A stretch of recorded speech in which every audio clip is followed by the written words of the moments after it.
It's a great pleasure and honor to welcome you all in this special event of the Local Governments and the Municipal Authorities Constituency at the Climate Dialogues 2020 of UNFCCC Secretariat. My name is Yunus Arikan.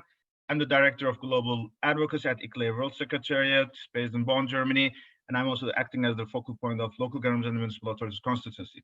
Today, in the next hour, we will have a lively debate on multi-level action raising NDC ambition.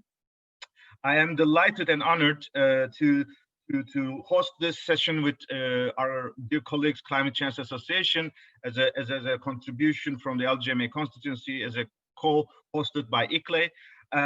The logos you see below are the partners who are working on the roadmap of local governments towards COP26. I will not count all of them, but we are very happy to have their contribution. So today our session will consist of two parts. We will have the first half an hour a discussion, good practices from two national cases. We will hear from the Japanese Minister of Environment about net zero cities in Japanese 2020 2050 climate neutrality targets, and we are extremely delighted and honored to have Mr. Michihiro Oi from Minister of Environment of Japan. He would be presenting his slides and presenting his intervention, and my colleague Togo Uchida, the director of ICLEI Japan, will help him for the slides. Afterwards, we will have the introduction from my colleague Romain Kruse from Climate Change Association, and then he will also introduce Ms. Charlene Cossais from OMA in terms of the experience in Cote d'Ivoire. In fact, these two experiences are really reflecting the diversity of the multi-level action.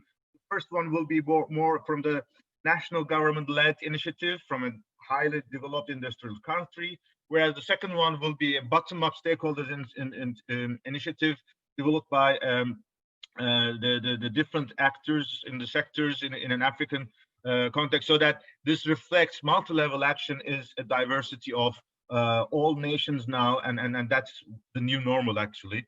We will have a Q&A session after their presentations. Each of them will speak around 5 to 7 minutes. Then after the first half an hour, we will continue our roadmap towards COP26.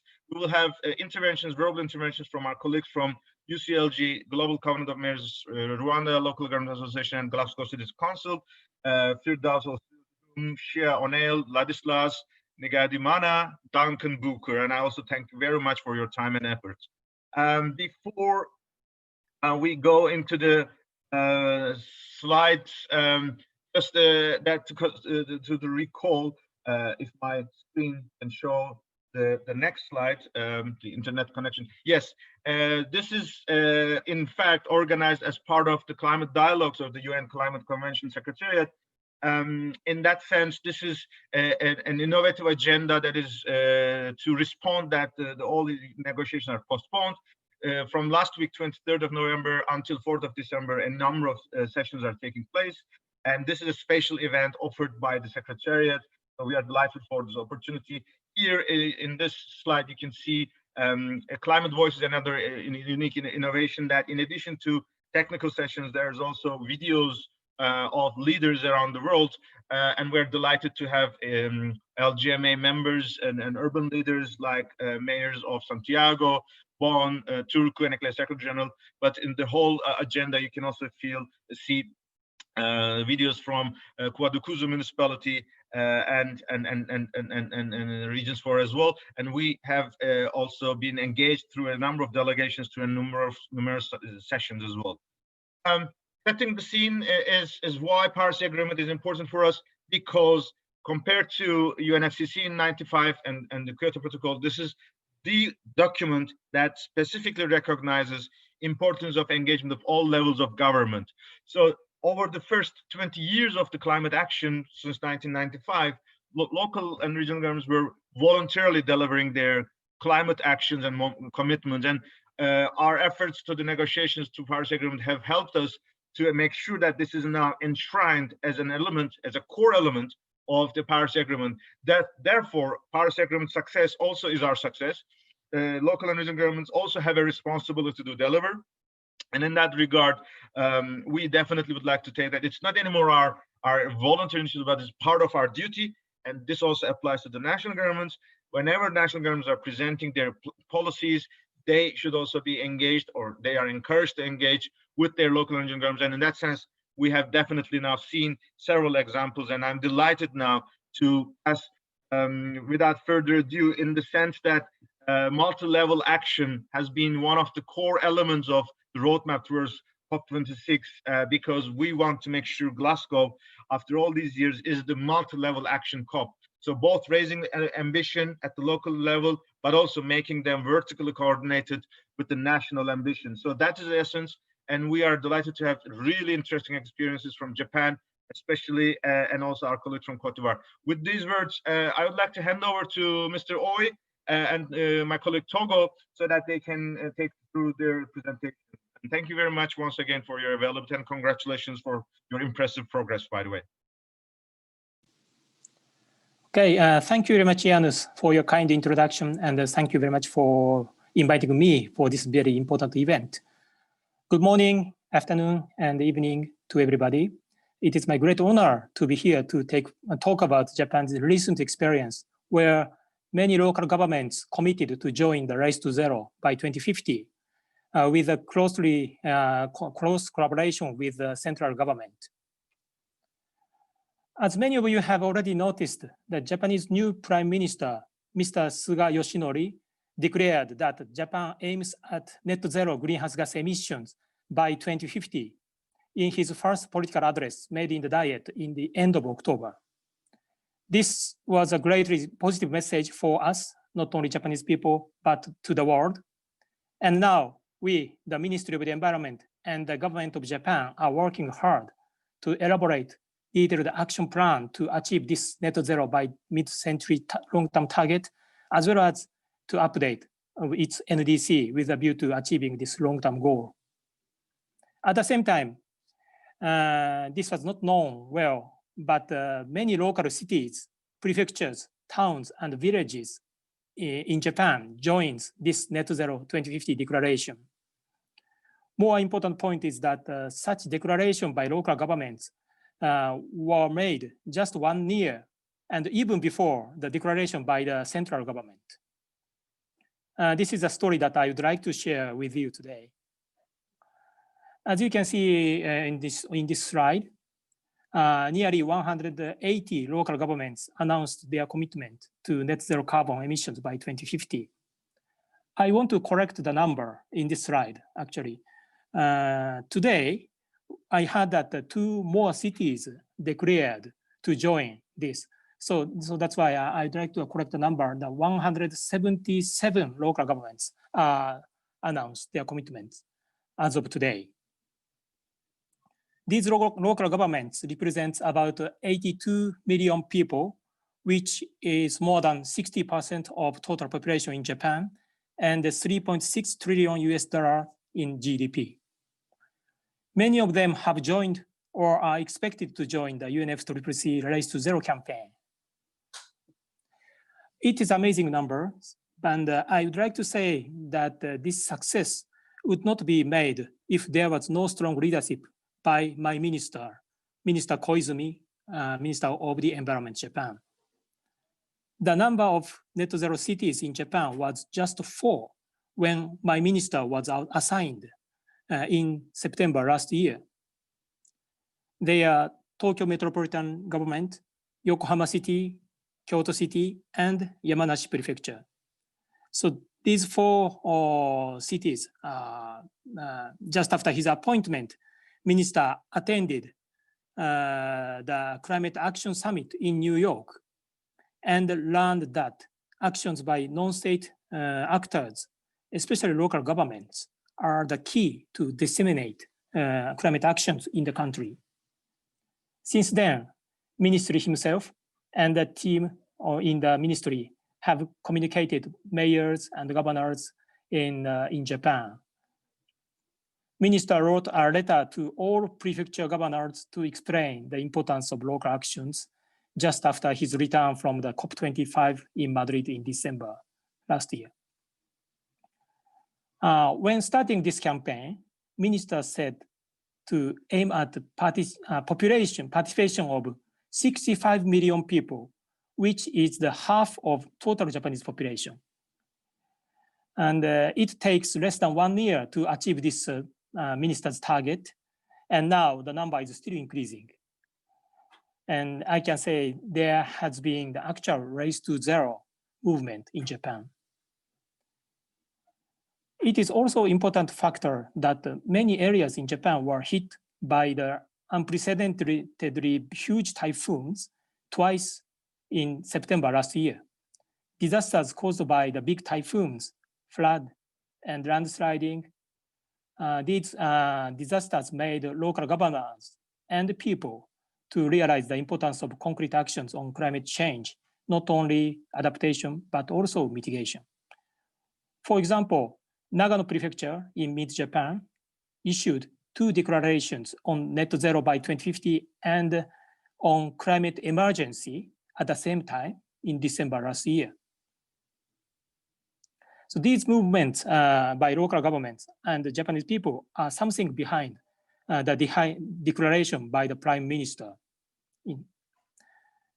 Now, under the clear guidance by the Prime Minister to aim at climate neutrality by mid-century, Minister Koizumi and my ministry is eager to support local governments that declared net zero so that they can develop more concrete plan to achieve the long-term goal and achieve actual reductions.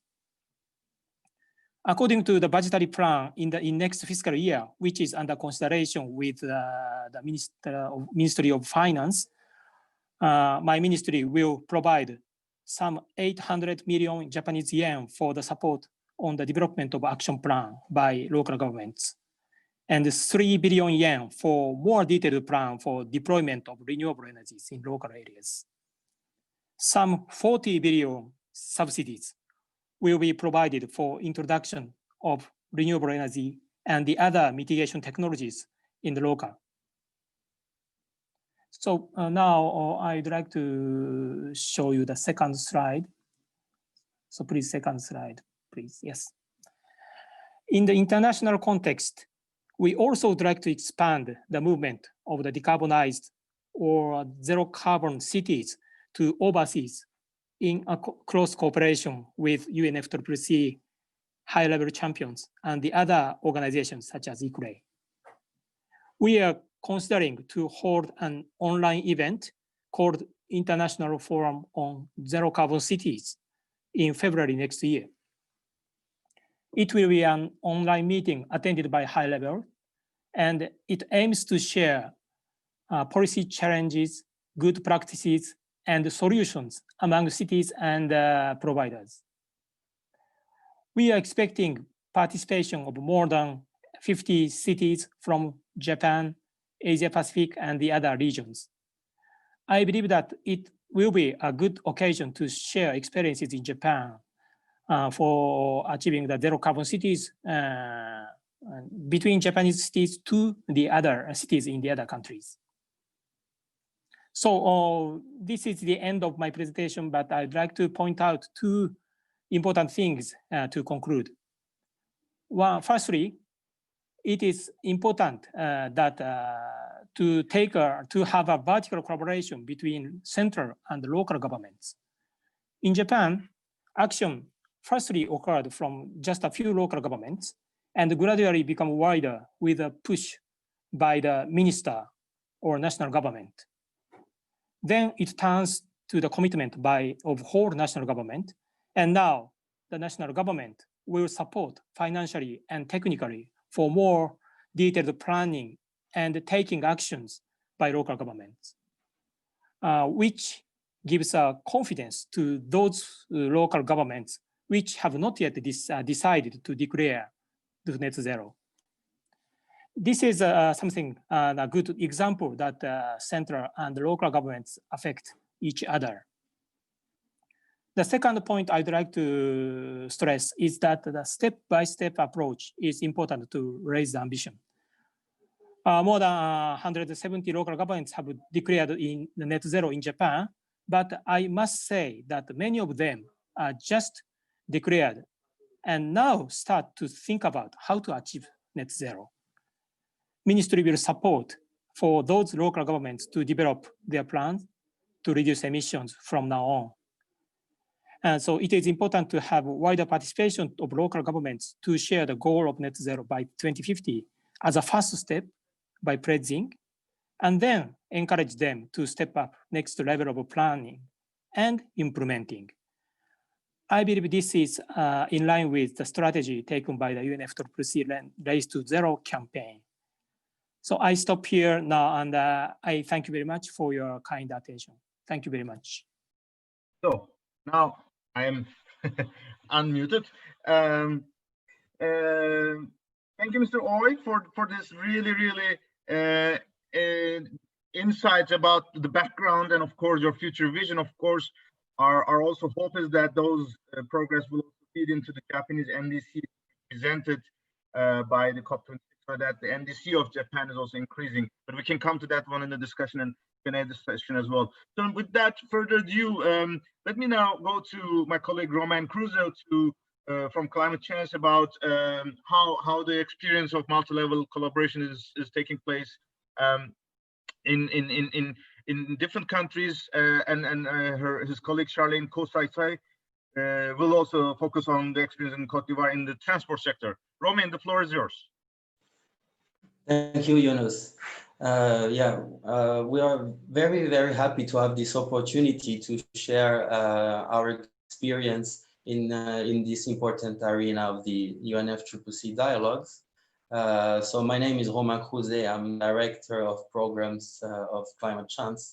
Climate Change is an international platform which gathers non-state actors, meaning non-party stakeholders. We support climate action by first informing the local actors with a bilingual portal.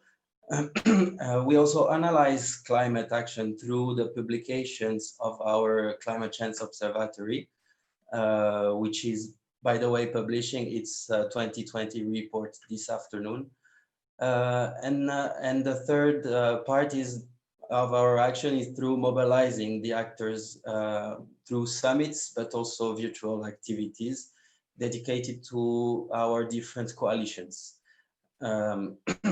What we are presenting today with Charlene is the results of one of these coalitions, the one on mobility and transport in Africa. Within this coalition, we try to put together different kinds of non-state actors, from business to local authorities to researchers, associations, and so on. So this coalition on mobility and transport in Africa has been translating into different national contexts the global roadmap on mobility created by the PPMC under the Marrakesh Partnership. So thanks to the support of the Michelin Foundation, this coalition has created effective and inclusive roadmaps for sustainable mobility in different countries, Morocco, Cote d'Ivoire, and soon Senegal also, hopefully.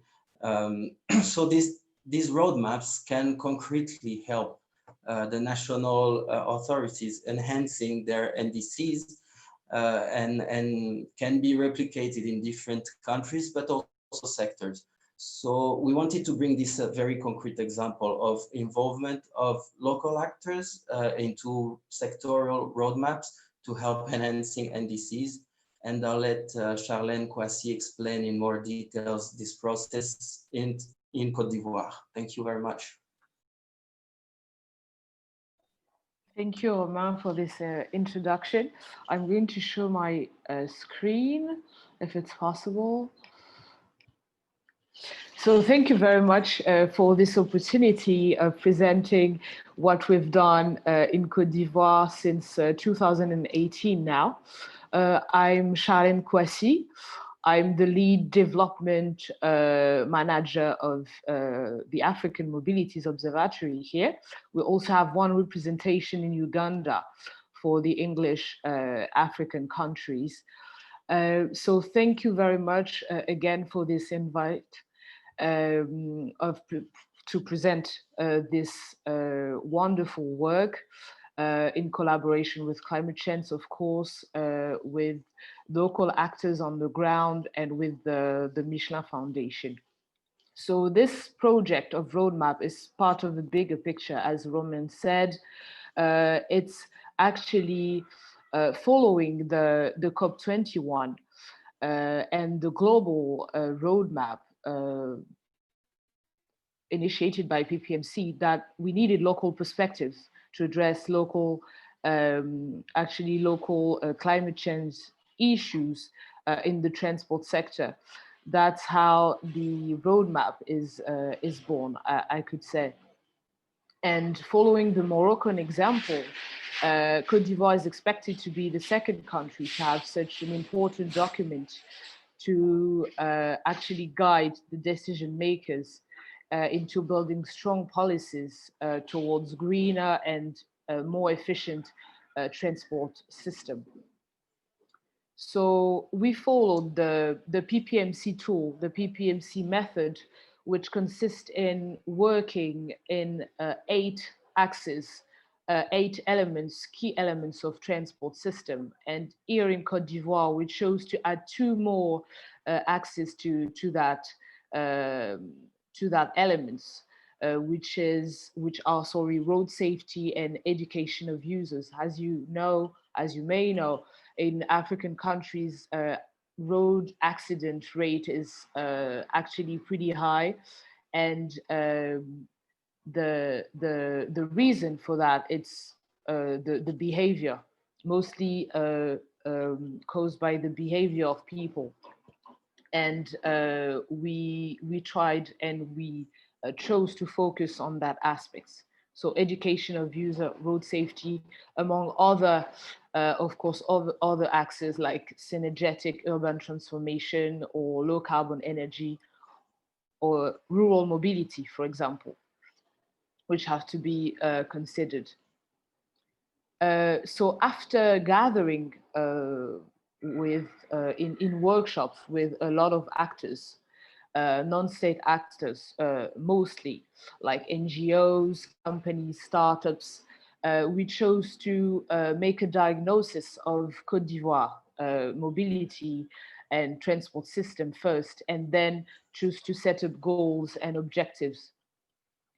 And then we gathered again, but with the population and the taxi association, for example, the regional transport directors as well, or mayors, to discuss around a common vision of mobility by 2050. So it's basically a multi-stakeholder approach that we chose to lead. And also outside the national, the capital city, because we know that regions and realities can be different from the capital city. So we also brought this approach outside the capital city to meet the population also, and to discuss what they're facing, what are the challenges that they encounter every day, to actually bring that and including that to the final document that will be applied nationally, and then having a huge impact on the, or we hope, on the NDCs of the nation. So as far as the Ministry of the Environment is concerned, it has set a special program after the Paris Agreement, which is the national program on climate change. And the ambition of the country is to reduce the greenhouse gases emissions actually by 28%.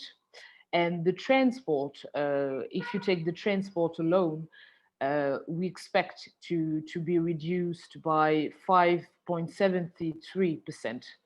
So without the application of the roadmap. So the idea here is now to collect data, to quantify the gains of greenhouse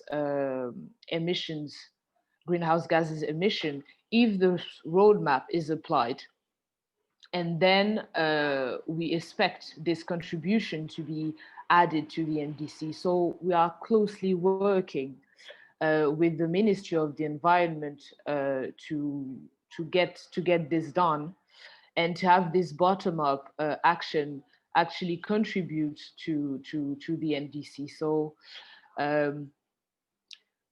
it's been a wonderful experience for me as a person, and for the OMA as an NGO, if I can say, because we actually we have testimony that it's possible to have such an approach, and to be working closely with the government, but also the population. So we acted a bit like a bridge, thanks to climate change and PPMC. And we think, and we know that it will be an inspiration for other countries. As Roman said, he was talking about Senegal. I know that Kenya is also building this roadmap. There's South Africa also. Ghana is pretty interesting also by this approach. So we're pretty proud of this, and we hope that we'll go further, and we'll make sure that this roadmap is considered and implemented. Thank you very much for your attention. Thank you, Charlene. I think that is also an excellent demonstration how Paris Agreement, this inclusive climate action, has now spread around the world. That's another example from your side, how you have done the contributions, that you did your homework, and it's really good to see that your collaboration with the national government is also advancing a lot. So I know Mr. Oy has to leave. Maybe, I don't know whether there's any question and answer session at the moment from participants. You can type your questions to the Q&A box, but so far I don't see any, and I know Mr. Oy has to leave. Or do you have any closing remarks or any points to add after listening to Ms. Kosey? Or if not, we can continue as well for the next round.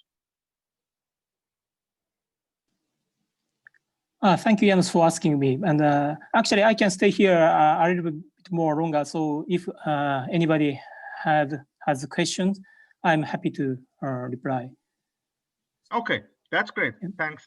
I think really to hear this different stakeholders experience would also be very helpful, and maybe that could be an agenda for your net zero forum in February. Maybe we can have this connection from Africa. And I'm sure Ladislas from Rwanda will also share experience from local climate solutions for Africa as well. So there are a number of opportunities, especially to demonstrate that as long as we have those commitments now and the stakeholders ready for the accelerating, we can be confident that we are delivering Paris Agreement, and we just need more partnerships. So maybe we, without further losing any time, let's go on to the second part of our session.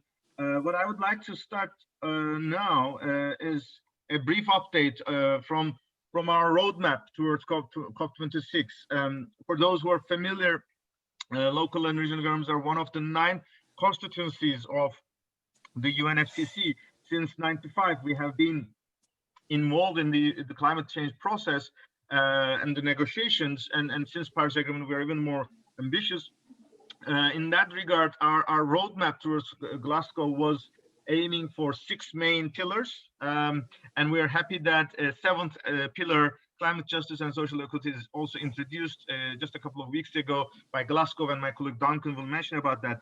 Before I hand over my colleagues, maybe this just a snapshot of what the progress has been achieved in 6 areas and also some milestones.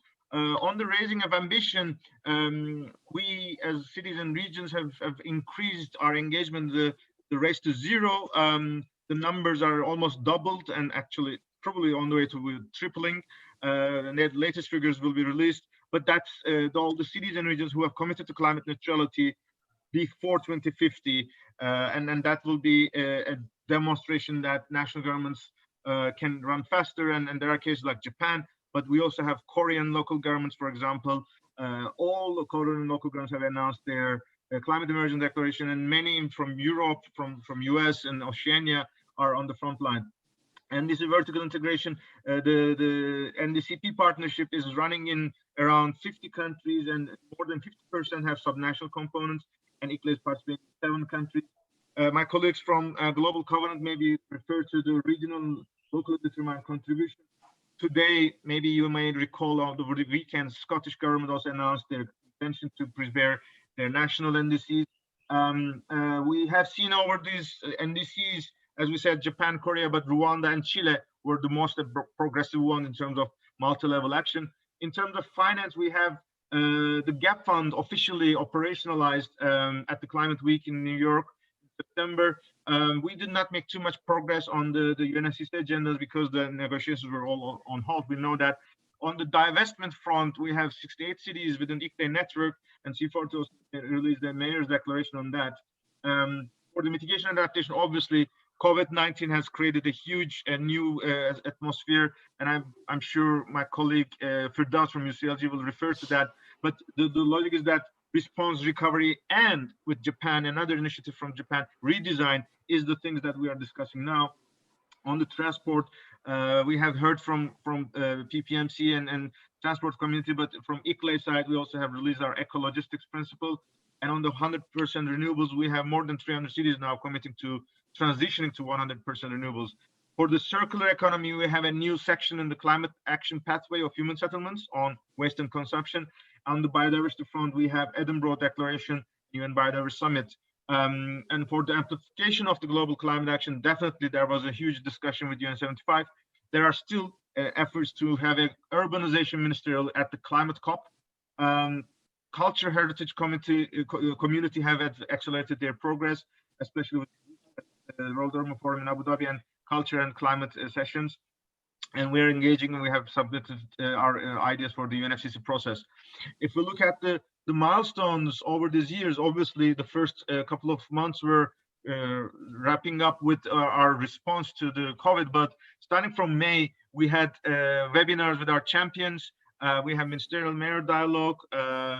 We have been in the local environmental authorities forum and concluding with Santiago Declaration. Urban October was, of course, fantastic, but particularly Mannheim was producing their response to the European Green Deal. Daring Cities was an important moment. Africa had one major mobilization, which Ladislas will focus on that. We had the cities and regions aid on the Race to Zero dialogues. And now we're in that climate dialogues. Next week we'll be busy. We will have the UK roadmap. We will have the City Hall Paris City Hall hosting another session of cities. And on the 12th of December, we will have the Ambition Summit, where we hope input from local organizations will also be visible. So with this, I now would like to give the floor to my colleagues. We invited them for verbal interventions for the sake of the let's say interactivity of this process. But in case you would like to share any slides or documents, feel free to share your screen. Maybe I can start with my colleague Firdaus, especially as the Global Task Force Global Coordinator, UCLG. Firdaus, maybe you can refer to your updates, in particular how the climate agenda is connecting to UN75, our overall work with the SDGs, and maybe on the COVID-19 recovery and response phase. Firdaus, the floor is yours. Thank you, Yunus. Thank you so much for the invitation, and hello, everyone. I will make just 2 or 3 key concepts, strong concepts that are important for UCLG in all the challenges we are going through. And I would like to pass the floor to my colleague, Jean-Baptiste Buffet, who was the one that really followed up and built this UN75 survey and collecting for UCLG on behalf of the Global Task Force for the UN75. So quickly, I would like to highlight the fact that from UCLG point of view, we are working on 3 key elements on this question of the multi-level action and also on the climate. Our strategy on ecological transition is based on 3 key concepts. The first one is the synchronization. And this is part of where the Global Task Force is entering as well.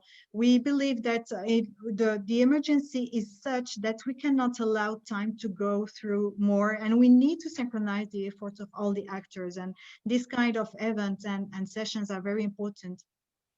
I do believe also that Japan's excellent and brilliant example, it is an example for the world. And also they have been able to get this kind of results because of synchronization they have been able to generate between the different actions in the country. So synchronizing all the partners, for us, it is key. And the efforts and actions at national, local, but also global level. The second concept is the right to own our own planet's future. It is we cannot live we cannot leave a planet that is not livable to the future generations, and therefore we believe that we need to work to ensure that we are leaving a legacy, and this legacy must be a livable planet. So we are talking about a right, and we are basing it on the Declaration of Humanity's Rights done by Corinne Lepage. And also the third thing is about unifying the actions, and that is for us at short term right now with the challenges we are having on the recovery and everything. For us, it is the roadmap for Glasgow, which is the key one. Without further delay, I will pass, I know time is tight, I will pass the floor to Jean-Baptiste to give the details of why multilateralism is key in all this work we are doing, all of us. Yeah, thank you, Firdaus. Thank you, colleagues. It's good to see familiar faces in the room.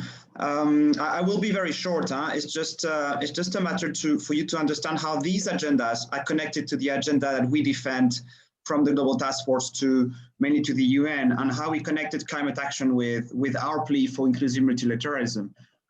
This started, this year is the 75th anniversary of the UN, and we had a direct call from the UN Secretary General for the Global Task Force to provide a visioning report of how we see the world in 2050. And for us, there's been, mainly three interests there: to show our strengths and commitments for inclusive multilateralism, connect climate action with multilateralism, and then, enhance our multi-level actions towards the UN. We have been going over a 6-month consultation, so many of you were there, UCRG sections, ICLEI, C40, others, and obviously you see all those issues that have come up. We have built that visioning report, and then we have submitted formally to the UN and to the special envoy with those key elements, describing what are the problems with the now and what we want for the future. And connecting this with the SDGs as well. You see here how the SDGs, the different SDGs, appear with the different concepts. And I want to focus on just mainly two next slides. How we want to raise ambitions towards 2050 in the report. First, for us, it's very much linked to that integrated governance and participatory planning to design cities and territories. And then a notion that is, I think, very critical is that notion on environmental justice. If we look forward, if we look to 30 years in time, we want that notion to be very much anchored into the international actions with that emphasis on climate adaptation and mitigation, but all what we advocate for, as you see here, green recovery, biodiversity, and resilience. And then when we look at how this connects between climate and multilateralism, yes, we have that notion of Green Deal that appear very strongly within the networks. And then all what was described also beforehand by Japan and by Yunus on circular economy, on buildings that are adapted to local conditions, on nature-based solutions, etc. And then I think what is really critical to understand with this report is that collective efforts from the networks. And I think the most powerful part is that structural shift that we asked, that is very much connected also to the roadmap on climate, and those two very important notions, territorially integrated multilateral system, and really an architecture of the global governance that is based on the networks of cities and regions and territories, that bottom-up development, and that full-fledged permanency at the global decision-making table. We see now what is failing at the global table is that we miss that connection with the ground, that disconnection and the absence of local governments that are only implementers but not connected to the decision-making table. So yeah, a very important milestone for this year, but it's only a process. We're looking into the next steps. We have confirmed our presence of the Global Task Force at the special session of the UN General Assembly on COVID, which will be held at the end of this week, 3rd and 4th. And yes, this is an engagement towards COP26 and showing that these agendas are connected. I wouldn't be longer, but delighted to be here. Excellent, excellent both. Thank you, Firdaus and Jean-Baptiste. That's really good to see the, let's say, complementarity of all these efforts. And of course, the important point is that the UN 75, as Jean-Baptiste mentioned, it's just kicked off because the Secretary General is mandated to prepare a set of resolutions or proposals over the years, so that that's also the year when hopefully parties will be also preparing for COP26 climate, but also biodiversity. Next year will be pretty busy. Therefore, it's important to make sure that the input and output from different processes feed into each other. And with the Global Task Force, I think the umbrella of all the local and regional government networks, that gives us the power that we're able to speak the similar languages and contribute as effectively. So thanks a lot. So let's now move to the next speaker, Shia Onail from the Global Covenant of Mayors. Over these years, GCOM has been one of the legacies of the Paris Agreement. In fact, it was a combination, or let's say merger, of Covenant of Mayors kicked off in 2014 and the European Covenant of Mayors 2008. So it was one of the first steps after Paris Agreement that they too merged for the Global Covenant of Mayors. And this year, particularly after the Minister-Mayoral Dialogue on the 28th of May, GCOM has been advancing a lot on the regional locally determined contributions, but also on Race to Zero. So Shia, any couple of updates from your side to share with our colleagues in this webinar? The floor is yours. Thanks, Yunus. And I know you mentioned a few things. You mentioned the GAP Fund earlier, so I just pasted in the chat. I have a link to the GAP Fund website if anyone wants to learn more about that. And then on regional and local contributions, so GCOM has been convening a group of experts, a lot of our partners, a few cities, Accra and Seoul, and a few national governments, the government of Mexico, Germany, and then the European Commission as well, and a lot of our partners and stakeholders around the world, to develop a definition around regional and local contributions. So this is something that is ongoing, and we hope to continue over the next couple of months, and particularly engage in different regions about the outcomes of this. So stay tuned, but it's something that we're still pushing forward, and hope it will end up in the end delivering more resources to cities, which leads me to my next point of the Race to Zero. So November 9th, the first day of the Race to Zero dialogues, GCOM announced with a few partners, C40, CDP, at the time, an announcement to have 1,000 additional cities commit to the Race to Zero by COP26. We know this is going to be very difficult for many cities, so getting them kind of the resources and support they need will be key during this.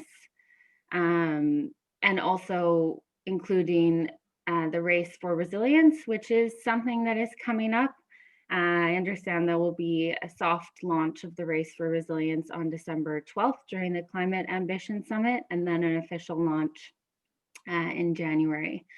And so these two campaigns will be sister campaigns, and we hope to have them very much connected, as we know that resilience is a very important aspect of this as well. And some cities won't be able to commit to net zero, but might be able to commit to the Race for Resilience. So this is something that we are continuing to work on as well. I think more and more information will be coming out over the next couple of weeks, and working closely with a lot of our partners on this. And I think there will be a few events that highlight this, including the Paris event that Yunus mentioned on the 11th, and as I said, the Climate Ambition Summit on the 12th. So stay tuned, but also feel free to reach out and ask me any questions if you have any. Excellent. This is excellent, Shreya. Especially, I'm very happy that Mr. Oy is still on the line. We have always seen Japan as a really interesting case. So this regional and locally determined contributions complementing the national ones. I hope we can work with Japanese government, Minister of Environment. Over these years, we have been working with them for Race to Zero and Net Zero cities in Japan. And now it's time to build on the NDC process. So hopefully Japan will also be joining us in these efforts. The forum in early March or end of February would be a good opportunity to discuss this. And I'm also particularly happy that the European Commission, as part of the co-chair of the GCOM, is also very strongly supporting this regional and locally determined contribution process, because we're also seeing that, as we have seen in the past, the European commitments, like 1/3 of them have been coming from the European Covenant of Mayors. Obviously, when Europe is discussing to raise ambition to be the leader globally, they should be also taking the leadership to show how they can bring the commitments from their thousands of cities to the European and national European NDCs. So I think that's really encouraging to see this. So we look forward to contributing as part of our founding members of GCOM and other partners. So we will follow up. Thanks for the update. So now let's go to Africa back. This time I will invite my colleague Ladislas, Secretary General of the Rwanda Local Government Association, as the newest member of the LGMA roadmap towards COP26. Rwanda has hosted Local Climate Solutions for Africa, the virtual congress with City of Kigali and ICLEI and Covenant of Mayors Sub-Saharan Africa just a couple of weeks ago. And it was interesting to see the dynamism and enthusiasm and the passion from different sectors until climate finance. Ladislas, would you like to share your updates, especially how you are approaching the insights from the LOCS Africa Spirit? So the floor is yours, Ladislas. Thank you, Mr. Yunus, and thank you also to the participants, my colleagues on the panel. It is my pleasure to be with you today to share and to learn, particularly to learn. We are not here, I have nothing to teach you, but I need to learn from others so that we can improve the way we do things. So that is why we are pleased to be with you, and I was happy with the invitation. And particularly, Lariga was honored to be nominated and officially recognized as a co-host for the LOCS for Africa, the Local Climate Solutions for Africa Summit. So as you said, 3 weeks ago, that was from 3rd to 12th or 13th November, that is when the virtual summit of Local Climate Solutions for Africa took place.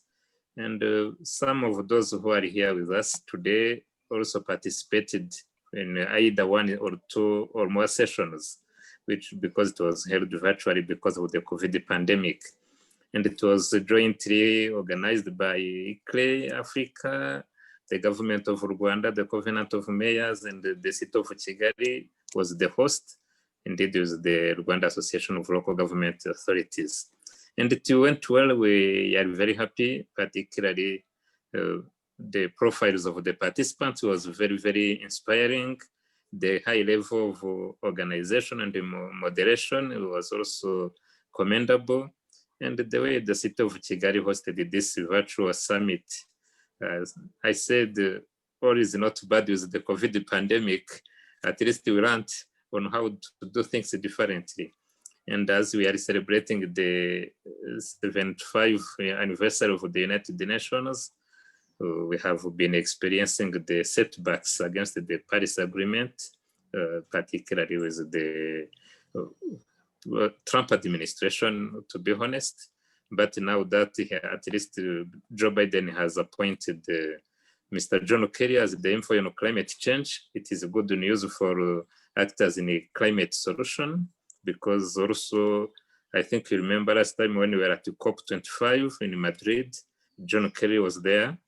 So it is a good sign that at least these efforts in promoting or fighting climate change shall take a new shape under the new administration, because the withdrawal of the United States to be honest, it was a very strong shock against the actors for on climate change. So it is a very good sign for us, and we are happy with this. And second, the virtual summit on LOCS, the local climate solutions for Africa 2020, it has a theme which was clearly financing for change. And financing for change under COVID-19 pandemic would be somehow a paradox, and it was a wake-up call to think differently on how to finance, how to mobilize resources, how to mobilize different actors so that despite the pandemic, how we can sustain our financing interventions for sustainability. So basing on that, the Ministry of Environment of Rwanda was the guest of honor. The minister made good remarks along with the mayor of the city of Kigali and the different actors. Also, our partners from Glasgow spoke on that platform, which was very interesting because they're the host for COP26. And as you know, Rwanda was the first country to submit the nationally determined contributions. And building on that, Rariga, as we are talking under the local government and the multi-level on the municipal authorities, Rariga is a bridge between local government and the central government. The central government has the responsibility to design policies, laws, resource mobilization, capacity building, and monitoring and evaluation. And in between, the local government are responsible for implementation of this. And the nationally determined contributions were jointly developed by the government and the local government because they are designed at the central level and they shall be implemented at local level. And Rariga came at that level as a voice for local government. And we agreed with the government that whenever it shall be necessary to amend some of these contributions, the voice of local government should be taken into consideration. And we agreed that we would be conducting annual assessment to see whether this contribution and these commitments are being achieved, what are the challenges and which are the changes that need to be adopted. And particularly, we are working closely with the government so that the voice of local government is well understood. And building on that, particularly, when we looked across, we found that despite the government's commitment to climate change or climate solution, local government associations were not moving the way the central government were getting encouraged to embrace these efforts or the roadmap to COP26.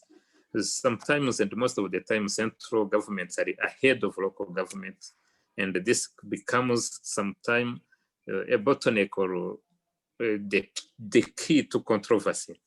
And considering that situation, considering that Rwanda was the first country to submit the nationally determined contributions, and this is, then Rariga, I consulted the executive committee, and we resolved that Rariga should be the first local government association in Africa to join this roadmap. And this is very critical for us because we shall also mobilize our partners. And as you know, different people and different institutions like complaining about resources, about commitments, and they fear the unknown. But for us, we believe that we needed to break this fear, this cycle where local governments expect central government to do everything for them. And then we want local government to be actors in this roadmap towards COP26. And that is what I requested also the organizers, that the voice of local government and the request for resources mobilization, local economic development, financing for sustainability should be considered during the agenda of the COP26, because we believe local government should be important actors in the next generation of climate change solutions and also the solutions towards sustainability. Probably I did not say too much, but that is what I had to share with others, and I remain open to responding to some of the questions. Thank you very much. That was excellent, Ladislas. In my hometown, Turkey, in our university, we have a famous saying, everybody calls each other hoca. Hoca is an Arabic word, actually, it's teacher. And the logic is that from the doorkeeper to the professor, everybody calls each other hoca. If it's a driver, it's a shopkeeper.